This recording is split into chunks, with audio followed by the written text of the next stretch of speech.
সাধারণ শিখ এখানে থাকবে না, আমাদের বন্যা চাই, ওর মাছ ধর ঠেঙা মুখ। পুলিশ তো বলছে আপনার থানায় যাননি। কে বলছে? ওই তো এদিন করে সব গেল না।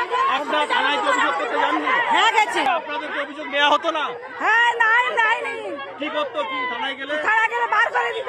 আমাদের জমি জায়গা সব নিয়ে নিয়েছে। হ্যাঁ সব শিবাদ দখল করে নিয়েছে। আজকে 8 বছর 2 বছর ধরে। কিন্তু এই আন্দোলনে আপনারা মহিলারা এলেন কেন? আপনাদের বাড়ির লোক কোথায়? আমরাই যথেষ্ট, আমরাই যথেষ্ট, আমাদের পুরো লাগবে না। আমার স্বামীকে মেরেছে, আমার স্বামী কাজ করতো ফার্মে। আমরা তো 3-4 মাসের টাকা পাই, কিন্তু আমাদের টাকা পয়সা কিছু দেয়নি। পার্টি অফিসে ডেকে আমার স্বামীকে মেরেছে। আমার স্বামী আজকে বাড়ি নেই, তামিলনাড়ু চলে গেছে। আমার স্বামী আজকে ওনার অত্যাচারে। কার অত্যাচারে? ওই শিবু হাজরা গ্রেফতার চাই, ওর গ্রেফতার চাই আমি। গ্রেফতারের দাবিতে আন্দোলন চলছে, হাতে মহিলারা হাতে লাঠি নিয়ে বাঁশ নিয়ে পথে রয়েছেন সকাল থেকে। সেই ছবি আমরা দেখছি, বিভিন্ন জায়গা থেকে মিছিল আসছে। প্রতিনিধি অনুপম এই মুহূর্তে আমাদের সঙ্গে রয়েছেন। অনুপম, তোমার থেকে একটু জানার চেষ্টা করব যে ঠিক কোথা থেকে মিছিল এখন আসছে এবং কোথায় জমায়েত হচ্ছেন তারা। হ্যাঁ দেখো, বলে রাখি, এই যে সন্দেশখালী যে থানা এবং সন্দেশখালী যে ত্রিমোহিনী এলাকা, এখানে কিন্তু একদিক দিয়ে যেমন হচ্ছে 8 নম্বর পুকুর এলাকা থেকে লোকজন আসছে, অন্যদিক দিয়ে শেয়ারের দিক থেকে লোকজন আসছে। সব দিক দিয়ে কিন্তু 3 দিক দিয়ে কিন্তু লোকজন লাঠি সোটা নিয়ে, মহিলারা এবং হচ্ছে জমি বাঁচাও কমিটি এবং আদিবাসী, তারা কিন্তু লাঠি সোটা নিয়ে কিন্তু থানার সামনে এসে কিন্তু হাজির হচ্ছে এবং ত্রিমোহিনী এলাকায় এসে কিন্তু জমায়েত হচ্ছে। এবং ঘটনাস্থলে কিন্তু বিশাল পুলিশ বাহিনী এবং রাত মোতায়েন আছে। তারা কিন্তু এই যে বিক্ষোভ, সেই বিক্ষোভ কিন্তু কিছুক্ষণ আগে কিছুটা সামাল দিলেও কিন্তু আবার কিন্তু পুনরায় কিন্তু সেই বিক্ষোভ কিন্তু আবার ফুটে পড়ে। তার কারণ তাদের যেটা দাবি, এই যে পরাণ অধিকারী এবং শরৎ দাস বলে যে দুজন শিবু হাজরার অনুগামী, যে দুজনকে পুলিশ গ্রেপ্তার করেছে বলে জানানো হয়েছে, সেই দুজনকে অবিলম্বে এই যে সাধারণ মানুষ, গ্রামবাসী তাদের হাতে তুলে দিতে হবে, এমনটাই কিন্তু দাবি করছে এলাকার মানুষ এবং এই বিক্ষোভকারীরা। এবং সেই নিয়েই কিন্তু আবার থানার সামনে কিন্তু আবার কিন্তু বিক্ষোভ চলছে এবং হাতে কিন্তু লাঠি রোটা নিয়ে কিন্তু তারা বিক্ষোভ করছে। এবং তারা যেটা জানিয়েছে, এই বিক্ষোভ কিন্তু চলবে এবং যত সময় গড়াবে তত কিন্তু এই বিক্ষোভের তীব্রতা কিন্তু আরো বাড়বে বলে কিন্তু তারা জানাচ্ছে। এবং এই ঘটনাস্থলে কিন্তু এলাকার ভিডিও তত্ত্বাবধানেই কিন্তু এইখানকার কিন্তু পুলিশ বাহিনী কিন্তু মোতায়েন রয়েছে, র্যাব রয়েছে এবং তারপরেও কিন্তু তার মধ্যেও কিন্তু এই যে বিক্ষোভকারী, তারা কিন্তু বিক্ষোভ চালিয়ে যাচ্ছে। এবং যেটা আমাদের ক্যামেরা বারবার ধরা পড়ছে, সেই বিক্ষোভ কিন্তু যত সময় যাচ্ছে তত কিন্তু বিক্ষোভের তীব্রতা কিন্তু আরো বাড়ছে। এবং এই যে দুজনকে ধরা হয়েছে, সেই দুজনকে তো গ্রামবাসীদের হাতে তুলে দিতে হবে, এমনটাই দাবি করছে। এছাড়াও এই যে উত্তম সরকার এবং শিবু প্রসাদ হাজরা, এদের দুজনকে অবিলম্বে গ্রেপ্তার করতে হবে, না হলে কিন্তু এই যে আন্দোলন, এই যে বিক্ষোভ, সেই কিন্তু জারি থাকবে এবং এই আন্দোলনের তীব্রতা কিন্তু আরো যত সময় গড়াবে তত কিন্তু বাড়বে বলে কিন্তু বিক্ষোভকারীরা কিন্তু জানাচ্ছে। সেক্ষেত্রে পুলিশের তরফ থেকে কিছু জানানো হচ্ছে এখনো পর্যন্ত? উত্তম সর্দার এবং শিবু হাজরা কোথায়? গতকাল একটি খবর প্রকাশ্যে এসেছিল যে উত্তম সর্দারকে আটক করা হয়েছে, কিন্তু আজকে সকালে জানা যাচ্ছে যে না, উত্তম সর্দার এবং শিবু হাজরা এখনো অধরা। পুলিশের তরফ থেকে ঠিক কি বলা হচ্ছে অনুপম? হ্যাঁ দেখো, আমরা যেটা কালকে যখন আমরা পুলিশের সঙ্গে যোগাযোগ করেছিলাম রাত্রিরে, যখন এই উত্তম সর্দারকে বিক্ষোভকারীরা যারা বিক্ষোভ করছে তারা যখন উত্তম সর্দারকে ধরে ফেলেছিল, ধরে যখন মারধর করতে যায়, তখন কিন্তু পুলিশ এই বিক্ষোভকারীদেরকে উপরে লাঠিচার্জ করে এবং উত্তম সর্দারকে কিন্তু রেস্কিউ করে এবং তারপরে কিন্তু থানায় নিয়ে গিয়ে কিন্তু পুলিশ এই হেফাজতে রাখে, পুলিশই নিরাপত্তার মধ্যে রাখে। এরপরে আমরা কিন্তু পুলিশের সঙ্গে যোগাযোগ করেছিলাম। পুলিশ কিন্তু জানিয়েছিল যে তাকে নিরাপত্তার জন্য তাকে পুলিশি হেফাজতে রাখা হয়েছে এবং তারপরে কিন্তু গভীর রাতে তাকে কিন্তু পুলিশের তরফ থেকে কিন্তু তাকে নদী পার করে কিন্তু ধামাখালিতে পাঠিয়ে দেওয়া হয় বলেও কিন্তু আমরা কিন্তু সূত্র মারফত জানতে পেরেছি। এবং এই মুহূর্তে কিন্তু এই যে শিবু হাজরা এবং উত্তম সর্দার তারা কিন্তু একদম অদারা, তাদের কিন্তু এলাকায় কিন্তু টাকা পাওয়া যাচ্ছে না।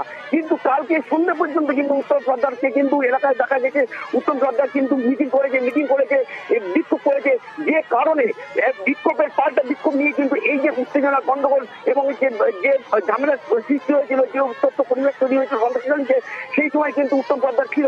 যদি পুলিশের সৎ ইচ্ছা থাকতো, এই যে বিক্ষোভকারীরা যাদের এই এতদিন ধরে দাবি যে উত্তম সর্দার এবং শিবু হাজরাকে গ্রেপ্তার করতে হবে, তাহলে উত্তম সর্দারকে যখন রেস্কিউ করেছিল সাধারণ মানুষের হাতের থেকে, তখন কিন্তু উত্তম সর্দারকে কিন্তু পুলিশ কিন্তু গ্রেপ্তার করতো। তাহলে এখন যখন গ্রেপ্তার করেনি, তাহলে কিন্তু এখানে কিন্তু প্রশ্নচিহ্ন থেকেই যাচ্ছে যে উত্তম সর্দারকে কেন পুলিশ গ্রেপ্তার করলো না, এটা কিন্তু একটা বড় প্রশ্ন কিন্তু থেকে যাচ্ছে। এবং প্রদর্শককারীরা কিন্তু এই কথাটাই যার বিরুদ্ধে এই অভিযোগ, মানে যিনি জোর করে জমি নিয়ে নেন এবং জমির বদলে ক্ষতিপূরণ দেননি, মাছের ভেড়ি বানিয়েছেন, নির্যাতন করেছেন, অত্যাচার করেছেন, যার গ্রেফতারির দাবিতে এই মিছিল, এই উত্তেজনা, এই আন্দোলন, সেই উত্তম সর্দার, ওনার সাথে আমরা কথা বলেছিলাম। তিনি বলছেন কারোর কাছ থেকে জোর করে জমি নেওয়া হয়নি, তিনিও আদিবাসী। কি বলছেন তিনি শোনাবো। যে আদিবাসী করছে, আমিও একজন আদিবাসী মানুষ, ঠিক আছে? এই আদিবাসী 20 জন হলে আর বাকি সব অন্য কাস্টের।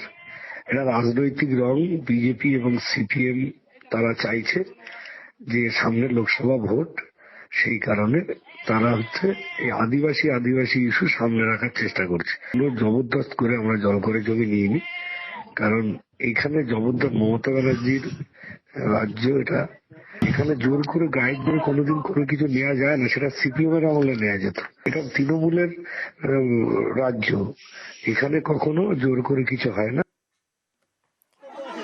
আমরা শুনলাম যার বিরুদ্ধে অভিযোগ উত্তম সর্দার, তিনি বলছেন যে কোনোভাবেই জোর করে জমি নেওয়া হয়নি, কিন্তু বিভিন্ন অভিযোগ সামনে উঠে আসছে।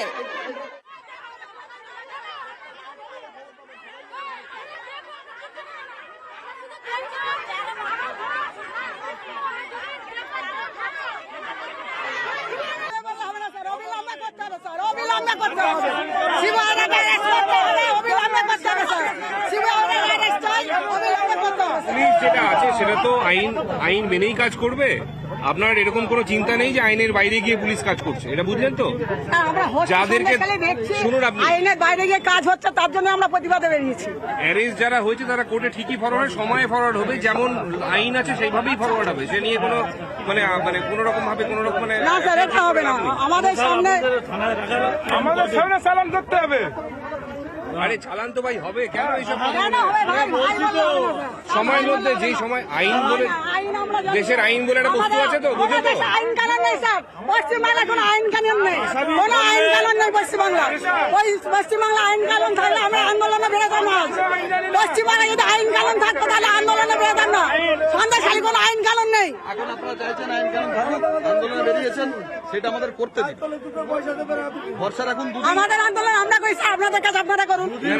না স্যার, আপনাদের কাছে আপনারা করুন, আমাদের আন্দোলন আমরা করি। আমাদের আন্দোলন আমাদেরকে চালিয়ে দিতে, আমরা চাই না স্যার আপনারা কোনো খারাপ আপনারা অসম্মান করতে আমরা চাই না স্যার। আপনাদেরকে আমরা অসম্মান করতে চাই না স্যার। এইভাবে জমায়েত করে আমার কিছু লাভ হবে স্যার। আমরা শান্তি চাই স্যার, আমরা শান্তি চাই, আমরা শান্তি চাই, আমরা শান্তি চাই। হবে না স্যার, হবে না। সন্দেশখালী কোনো আইন নেই, সন্দেশখালী আইন নেই স্যার, কোনো আইন নেই সন্দেশখালী, কোনো আইন নেই। আইন থাকলে চোখের সামনে গুন্ডারা ঘুরে বেড়ায়, আর আপনারা তাদের মদত দেন, আপনারা তাদের মদত দেন। দিনের পর দিন যখন অত্যাচার করেছিল, যখন দিনের পর দিন অত্যাচার করেছিল,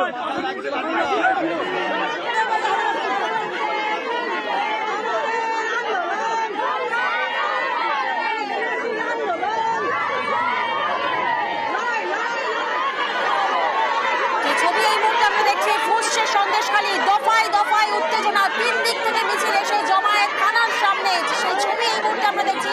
গতকাল আমরা দেখেছি পোল্ট্রি ফার্মে আগুন, উত্তম সর্দার ও শিবু হাজরার বিরুদ্ধে ব্যাপক ক্ষোভ গ্রামবাসীদের, অবিলম্বে গ্রেফতারি দাবি, ঝাঁটা লাঠি হাতে মহিলাদের মিছিল, মহিলাদের জমায়েত। ভোটের আগে আদিবাসী ইস্যু উস্কে দিচ্ছে বিজেপি ও সিপিএম, পাল্টা দাবি করেছে উত্তম সর্দার, যেমনটা আমরা শুনেছি। তিনি আমাদেরকে জানিয়েছেন নিউজ 18 বাংলায়। কিন্তু যে ছবি এই মুহূর্তে আপনাদেরকে দেখাচ্ছি, দফায় দফায় উত্তেজনা ফুসছে সন্দেশখালী। আন্দোলনের ঝাঁজ যত সময় গড়াচ্ছে ততই বাড়ছে আন্দোলনের ঝাঁজ। বিক্ষোভকারীরা নিজেদের দাবিতে অনড়, বারবার পুলিশের তরফ থেকে এসডিপিও, অ্যাডিশনাল এসপি প্রত্যেকেই বোঝানোর চেষ্টা করছেন যাতে কোনোভাবেই জমায়েত এবং এই আন্দোলন লঘু করা যায়, কিন্তু কোনোভাবেই নয়, কোনোভাবেই সেই পরিস্থিতি সামাল দিতে পারছেন না পুলিশরা। কারণ আমরা যে ছবি দেখছি, আন্দোলনের ঝাঁজ আরো বাড়ছে, নিজেদের দাবিতেই অনড়। অন্যদিকে পুলিশরাও কিন্তু বিপুল পরিমাণে পুলিশ মোতায়েন করা হয়েছে ঘটনাস্থলে। যে ছবি এই মুহূর্তে আমরা দেখছি,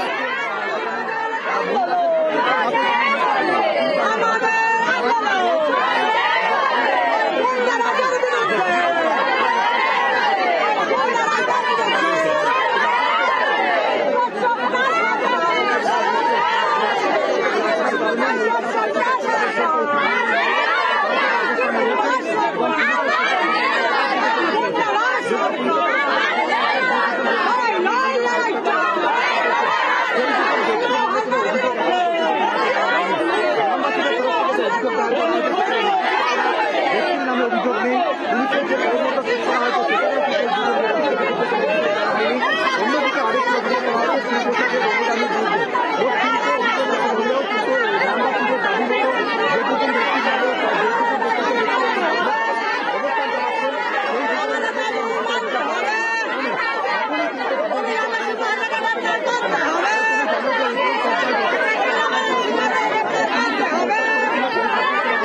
অবস্থান জানাচ্ছেন জমায়েত গ্রামের মহিলাদের যে ছবি আমরা দেখছি খুবই পুষ্যের সন্দেশকারী বৃহস্পতিবার সকালে শাহজাহান ঘনিষ্ঠদের গ্রেফতারি চেয়ে আবারও পথে নামলেন এলাকাবাসী, বিশেষত মহিলারা। যে ছবি আমরা দেখছি ফ্রন্টে একেবারে মহিলারা হাতে লাঠি হাতে বাঁশ নিয়ে পথে নেমেছেন সন্দেশখালীর মহিলারা। আবারও উত্তেজনা, স্কুলের মাঠে মাছের বেড়ি, খেলার মাঠে দখল করে মাছ চাষ। গত 3 বছর ধরে চাষের জমি সেচ খাল দখল করে একের পর এক বেড়ি বাড়িয়েছেন শেখ শাহজাহানের 2 শাগরেদ ডানাত শিবপ্রসাদ হাজরা এবং বামাত উত্তম সর্দার, যাদের গ্রেফতারির দাবিতে এই বিক্ষোভ, যাদের গ্রেফতারির দাবিতে এই আন্দোলন, যাদের গ্রেফতারির দাবিতে এই অশান্ত সন্দেশকারী, সেই গ্রেফতারির দাবিতে এখনো অনড় গ্রামের মহিলারা। যে ছবি এই মুহূর্তে আমরা দেখছি, যত সময় গড়াচ্ছে সকাল থেকেই আপনাদেরকে দেখাচ্ছি দফায় দফায় কিভাবে ক্ষোভে ফুঁসছে সন্দেশখালী। আন্দোলনে ঝাঁঝ বাড়িয়ে বিক্ষোভকারীরা কিন্তু নিজেদের দাবিতে অনড় রয়েছে। অন্যদিকে বিশাল সংখ্যক পুলিশ মোতায়েন করা হয়েছে ইতিমধ্যে ঘটনাস্থলে। যেমনটা আমাদের 2 প্রতিনিধি জিয়াউল এবং অনুপম আমাদেরকে জানিয়েছিল যে 3 দিক থেকে মিছিল এসে জমায়েত করে, 3 দিক থেকে মিছিল আসে এবং সেই মিছিলের জমায়েত হয় একেবারে থানার সামনে সেই জমায়েত, এবং হাতে লাঠি সোটা নিয়ে মহিলাদের সেই জমায়েত। কারণ একেবারে ক্ষোভে ফুঁসছেন সন্দেশখালীর মহিলারা। তারা বলছেন তারা অত্যাচারিত হয়েছেন, তারা নিপীড়িত, তারা নির্যাতিত।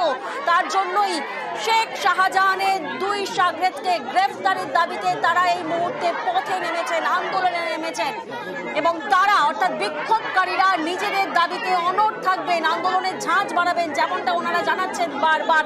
অন্যদিকে আপনাদেরকে জানিয়ে রাখি ইতিমধ্যেই পুলিশ 2 জনকে গ্রেফতার করেছে। ভরত দাস এবং পরাণ অধিকারী, শেখ শাহজাহানের 2 ঘনিষ্ঠ শাগরেদকে ইতিমধ্যে পুলিশ গ্রেফতার করেছে। ভরত দাস এবং পরাণ অধিকারীকে মিনাকার এসডিপিও আনিমুল হক তিনি জানান প্রাইমারি স্টেজ অফ ইনভেস্টিগেশন এখনো চলছে, তল্লাশি চলছে, অভিযোগ চলছে, এবং তার মধ্যেই কিন্তু আন্দোলনের ঝাঁঝ আরো বাড়ছে। যত সময় গড়াচ্ছে ততই বাড়ছে আন্দোলনের ঝাঁঝ।